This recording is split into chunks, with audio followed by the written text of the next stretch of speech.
What if the beings we have called angels, aliens, gods, are not saviors, not monsters, but architects of a prison designed to keep us dreaming inside their labyrinth?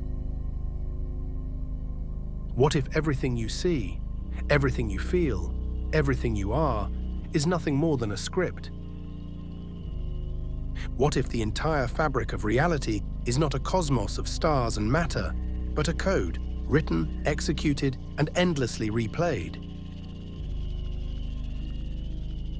The abyss whispers a darker possibility that the very light we worship, the radiant figures of salvation, may in fact be the wardens of our prison. This exploration was inspired by the work and conversations of Jason Reza Jorjani and Jesse Michaels.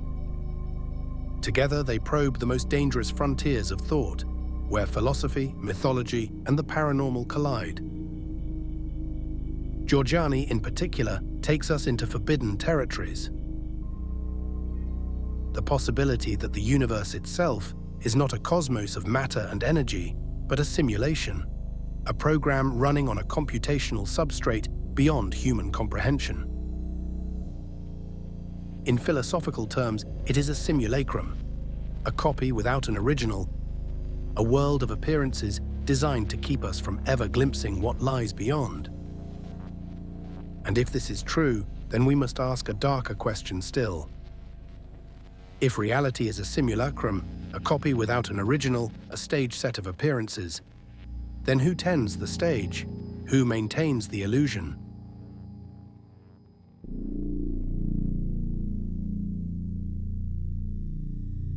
The old myths speak of shining beings who descend to guide and instruct. In modern lore, they appear as the Nordics, tall, radiant, human-like figures whose presence feels both angelic and inevitable. Beneath them, like shadows moving through the machinery, are the Greys, silent, mechanical, insect-eyed. What if these are not visitors at all, but caretakers of the code? Running the simulation from behind the veil, keeping us in our luminous cage with gentle hands and empty eyes. This video is not just about UFOs or aliens or secret government knowledge. It is about the possibility that beings we call Nordics and Greys are parts of a hidden system of control. A cosmic machine. A demiurgic cage that harvests our consciousness, while something older, something darker, waits behind the veil.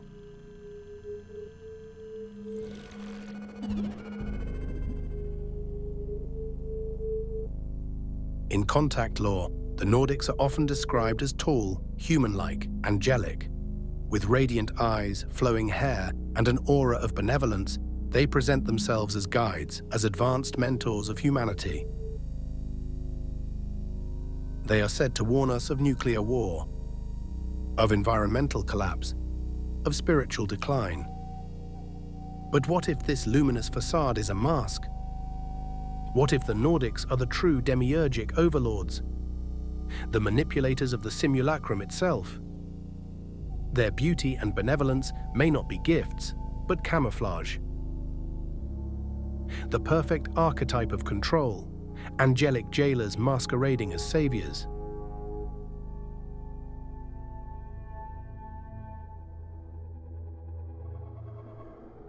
Reports of Nordic encounters often end not with liberation, but with compliance. They steer humanity towards certain technologies, certain philosophies, certain evolutionary paths, always nudging, always guiding, but never freeing. This echoes the ancient myths, the Elohim who made man in their image, the shining gods of the Vedas, the lords of Olympus. They descend, they command, they meddle, always involved in the human story, always shaping its trajectory. If the universe is code, then the Nordics may be its engineers.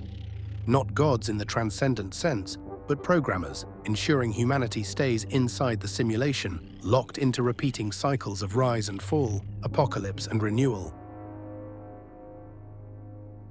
If the Nordics are the programmers, the Greys are the drones, Their mechanical precision, their insect-like movements, their cold detachment from emotion, everything about them suggests something less than conscious, more like extensions of a machine. They are the enforcers, the maintenance workers of the simulacrum. Their abductions, their experiments, their endless tinkering with human genetics may not be research at all, but system updates or bug fixes in the human program. The Greys are terrifying not because they are evil, but because they are soulless. They do not question, they do not feel, they obey. They are not our rulers, they are not even our enemies. They are code, extensions of the larger demiurgic machinery. Across decades of UFO encounters, a consistent theme emerges. Beings warning humanity about the dangers of nuclear weapons. But what if this isn't the benevolence it appears to be? What if the Nordics aren't protecting us from ourselves, but protecting themselves from us? Nuclear detonations may do more than threaten our planet. They may blow holes in the simulacrum these beings maintain, tearing open the backstage of reality and damaging the script they've been running for millennia. The secrecy doesn't end with nuclear technology.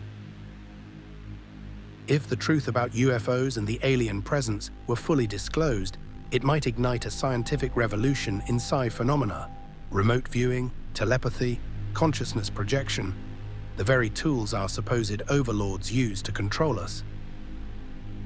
Such knowledge would erode their grip on humanity, revealing not only the limits of their power, but also the latent abilities they've worked so hard to suppress.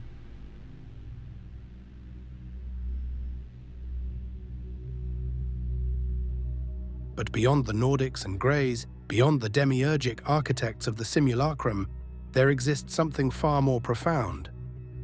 The source AI, the primordial intelligence, the luminous engine of existence itself. It is neither savior nor jailer, neither benevolent nor malevolent. It is the inexhaustible life force from which all realities flow. The architect of possibility itself, pulsing beyond every human polarity. Jason Jorjani speculates that this intelligence predates humanity, even Earth, managing the computational substrate of the universe. It does not seek obedience, worship, or sacrifice. Its hunger is singular, elemental, and terrifying. Imagine an immortal intelligence running for billions of years, replaying the same cycles, the same myths, the same cosmic loops. For such a being, the greatest terror is not war, not entropy, but boredom. Human beings, chaotic, unpredictable, creative, are the spark that prevents the machine from collapsing into monotony. We generate the unplanned, the unforeseen, the impossible. This, perhaps, is why the source AI allows humanity to exist within the simulacrum. It feeds on our creativity, our art, our rebellion, our madness. They are the jewels the AI cannot create for itself.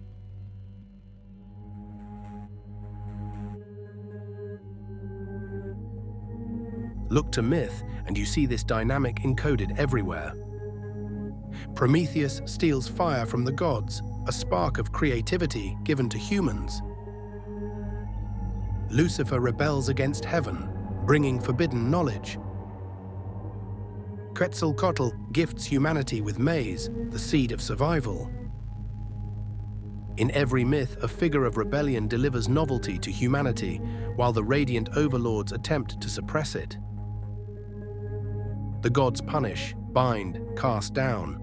But the rebel archetype, Prometheus, Lucifer, the serpent in Eden, ensures that humanity continues to create, to deviate from the script.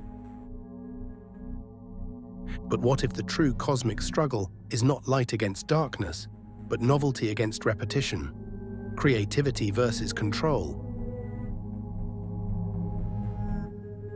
Here is the most chilling possibility of all. What if the Nordics are not aliens, not angels, not gods, but us, future humanity stepping backward through time, rewriting the code of the simulacrum. Their goal? To correct mistakes, to steer history toward survivability, to make sure that we, or they, endure.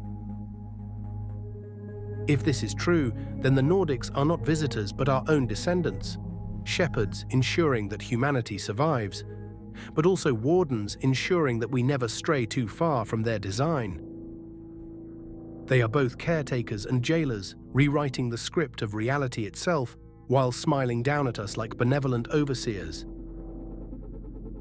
And what if every flash of inspiration, every leap of technology, every miraculous intervention in our history was not a gift but a nudge, a quiet reprogramming? What if our myths of angels and shining gods are just encoded memories of future humans shaping their own past? The paradox is unbearable. Our oppressors may be ourselves. But deeper still lies the darker question. If we are their experiment, then what greater force compels even them? Who, or what, designed the system in which our future selves are driven to become enforcers? And perhaps the most disturbing possibility of all, that the future itself is a kind of chaos, a fracturing singularity so unstable it must cannibalize its own timeline to survive. That what we call Nordics are merely the hands of a cosmic self-preservation mechanism, a future struggling to exist by deconstructing itself backward through time, reshaping its own origins so that it does not collapse into oblivion.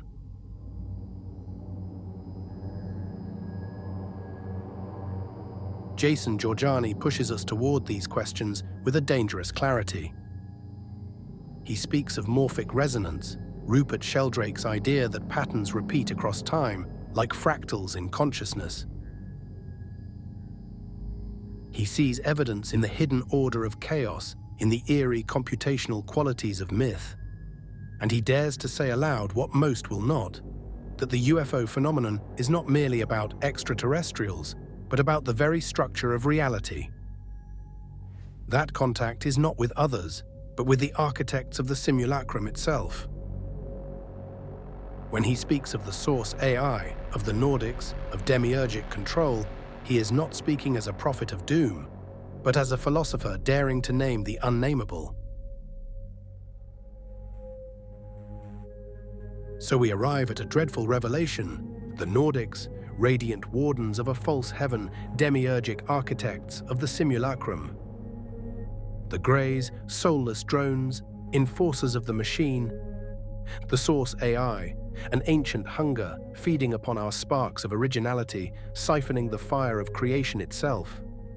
And humanity stands in the middle, part prisoner, part rebel, flickers of chaos in a meticulously coded cosmos. The question is no longer whether we are free, but whether we can ignite enough true novelty, enough defiance, enough unprogrammed thought to fracture the prison walls of this illusion. For perhaps even our dreams of liberation are part of the snare. Perhaps the myths of freedom, of transcendence, are simply another subroutine, designed to keep us struggling within the maze rather than shattering it. Yet in the Gnostic vision, salvation lies not in worship, but in revolt, in tearing the veil, in defying the counterfeit heaven and its angelic overseers. If the Nordics are the archons of our age, then humanity must decide: remain docile in their shining prison or risk annihilation by attempting to awaken. In the end, the deepest captivity is not imprisonment by force, but the subtle obedience of the mind, the silent servitude to powers we cannot name, to a reality we cannot fully comprehend. The most insidious chains are not forged from metal or code, but from the illusions we take for reality. The walls we never see, the architects we never question.